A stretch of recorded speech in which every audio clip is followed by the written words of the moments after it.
За 25-та. Не очекувам за 25-та многу потврлување. Најверојатно ќе биде некаде завршено така на ниво од 94-5% реализација на приходната, зборам за вкупните јавни приходи, и бидејќи сепак има одредени предуслови кои што упатуваат на тоа дека може да се забавува, меѓутоа има и други аспекти кои упатуваат на тоа дека ќе се зголеми прометот, затоа што на некој начин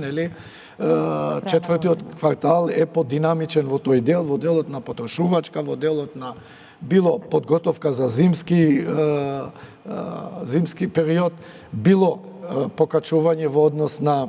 грејење, покачување на ДДВ-то по основ на тие